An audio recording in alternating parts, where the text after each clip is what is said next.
United Nations Assembly Hall was filled with a strange blue light. It wasn't the glow of any earthly technology.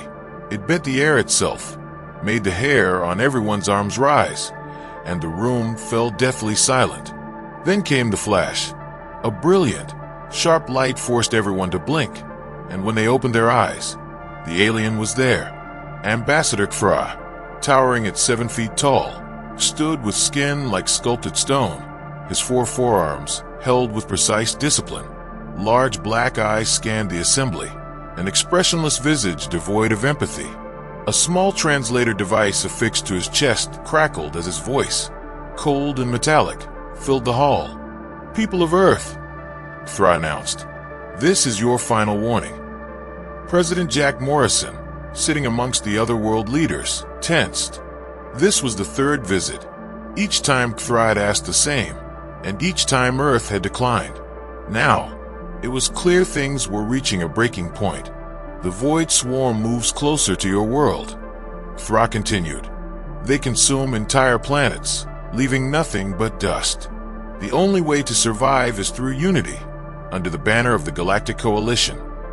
Dr. Lisa Carter leaned forward. She'd studied every scrap of alien technology available to humanity.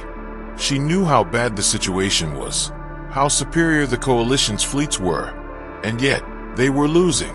Kfra's demands were simple: join their military, offer soldiers resources, and let the Coalition protect Earth in return. But Captain Ryan Blake, head of Earth's modest space fleet, felt the familiar churn of helplessness. Their fleet was a joke next to the Coalition's, and an insult to the Void Swarm. President Morrison stood, silencing the chamber. "Earth's position remains unchanged. We thank you for your offer, but we choose neutrality." Kfra's forearms twitched in what might have been frustration. Neutrality is meaningless against the Void Swarm. They do not negotiate. They consume. Morrison's face hardened. "Then we'll face them together, as we have every other threat. You call hiding in your insignificant system peace. Billions have died in this war." Dr. Carter bristled. Earth's technology may have been primitive, but it was theirs. Every defense, every ship, forged by human hands. And it had kept them safe. "You multiply faster than any species," Kfra warned. "And one day you'll outgrow your world. When that day comes, will you still claim harmlessness?" Captain Blake stood. "Our future is our own. Right now, we choose to stay out of your war." Kfra's voice turned to grinding stone. "Your unity means nothing against the swarm. They are one mind, one purpose. When they arrive, your unity will not save you." President Morrison stepped closer. "If that day comes, we'll face it. But we won't be pulled into someone else's conflict." The alien scanned the room one final time, his gaze burning into each leader. "Very well. Remember this moment. When your cities burn and your people scream, remember you had a choice." A second flash of blue light, and Kfra vanished. A heavy silence lingered, broken only when the Russian delegate muttered, "Did we make the right choice?" Morrison nodded grimly. "We survived by standing together. We won't change that now." None of them knew that in 6 months, neutrality would no longer be an option. As Earth spun in peace, the galaxy burned. Reports from Coalition space painted a grim picture. 3 more worlds had fallen to the Void Swarm, and their defensive lines were collapsing.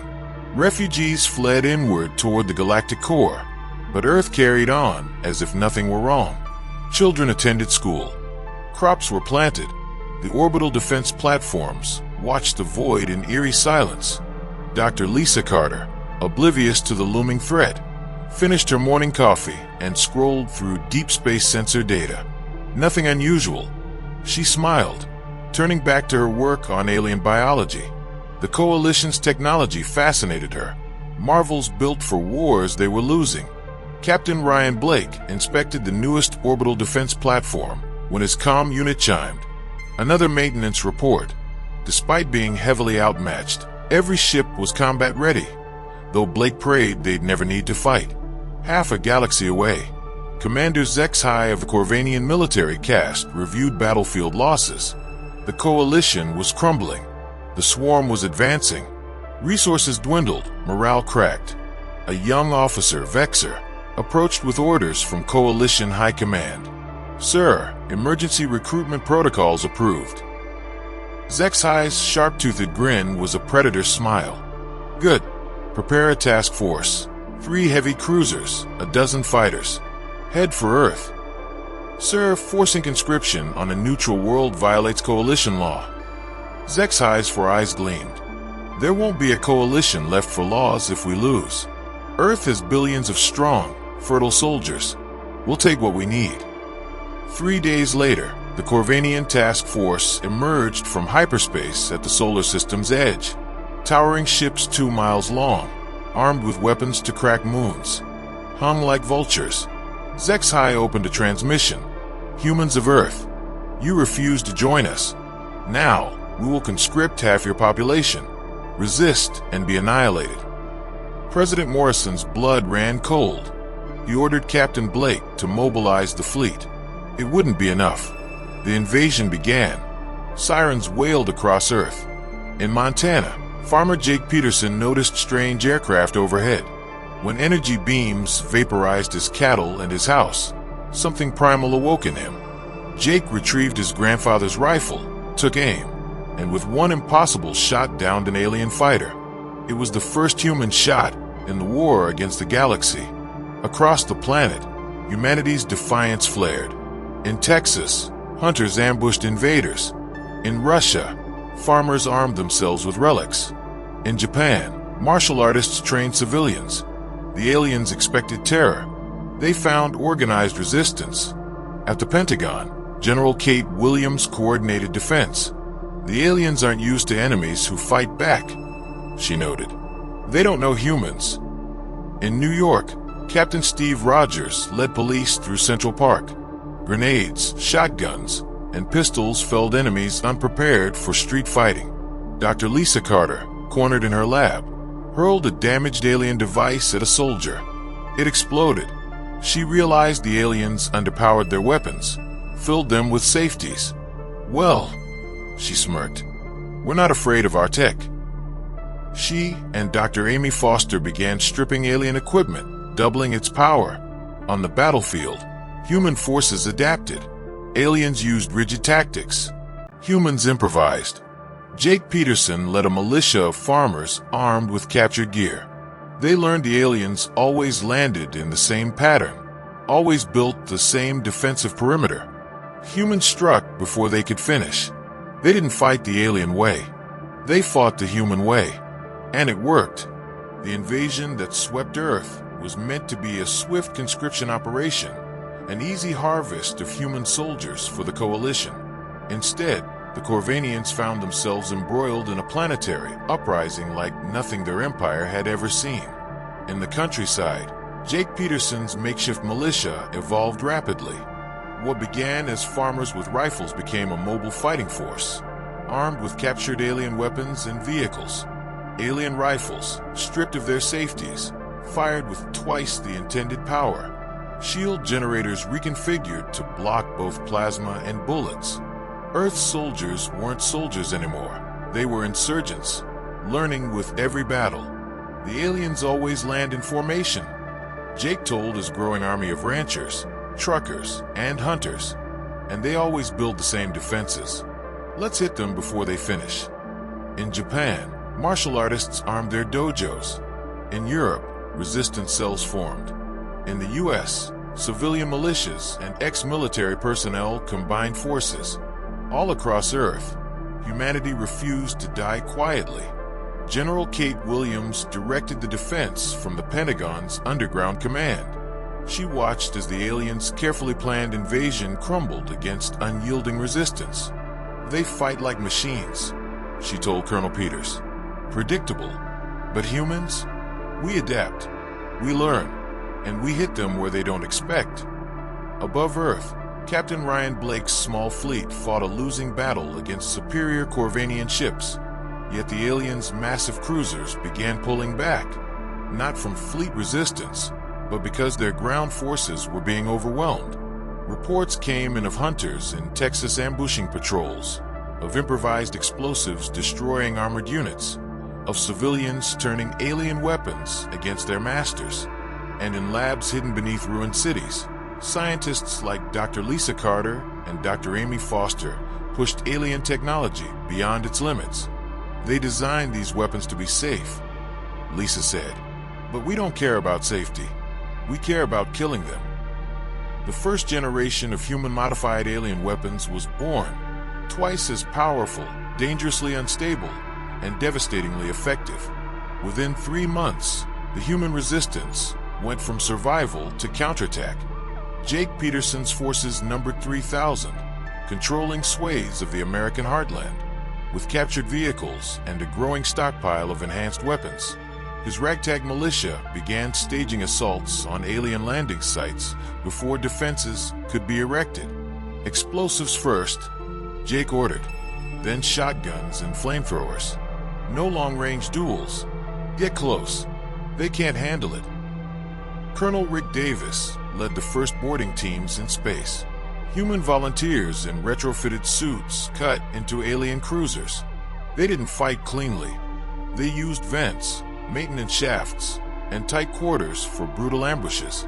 Corvanian soldiers, trained for distant engagements, fell to shotguns, blades, and fire. Captured ships were repaired and modified. Crews learned to pilot alien craft by trial and deadly error. Human engineers stripped away safety systems, boosting speed and firepower at the cost of stability. Meanwhile, General Williams received new intelligence from the first captured warship. The alien fleet, though massive, was built for long-range combat against advanced civilizations, not gritty close-quarters warfare. Their shields were weak against solid projectiles and boarding actions. They're terrified of us, Williams muttered, and they should be. President Morrison, standing amidst the rubble of New York, addressed the galaxy. We asked for peace. You brought U.S. war. Now we'll show you what humans do when pushed. Earth declared open war on the Coalition. Human warships, built from scavenged parts and alien wreckage, began their assault. At Kepler Station, Admiral Tom Baker led 20 vessels against a base defended by 50 warships and 30 defense platforms. The battle didn't follow rules. Human ships darted through asteroid fields, launched decoy transmissions, and used captured ships as bombs. Boarding teams slaughtered garrisons. Corvanian forces, confused and demoralized, fell into disarray. By the time the smoke cleared, the once invincible station was burning. Earth had drawn first blood in the stars.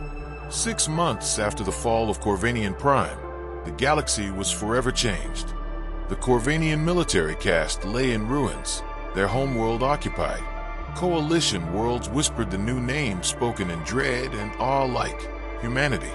In the void where the Coalition's high command once ruled, Earth's fleet now patrolled. The wreckage of alien warships drifted through shattered systems, monuments to mankind's furious retaliation. At the rebuilt United Nations Assembly Hall, President Morrison addressed a new council, one made up of alien races that had once ignored Earth's calls for peace. Now, they sought to join under its banner. We did not ask for this war, Morrison declared, but we have learned what we are capable of, and we will no longer be the frightened backwater you dismissed. Earth is now a sovereign power among the stars, a protector of those who wish peace, and a scourge to those who would threaten it. Dr. Lisa Carter's lab, buried deep beneath what was once Geneva, housed technologies beyond comprehension. Reverse-engineered void swarm artifacts shimmered alongside Corvanian weapons. Her research promised weapons and shields that could stop the swarm's advance and possibly turn the tide against them. On the frontier, Admiral Tom Baker's new fleet waited, not for defense, but for the counterattack against the swarm itself. And in the shadows, Jake Peterson and his war bands hunted the last remnants of the old coalition, wiping out those who had once dared to enslave Earth's people. Humanity was no longer a question mark on the galactic map. It was a storm, and it was coming.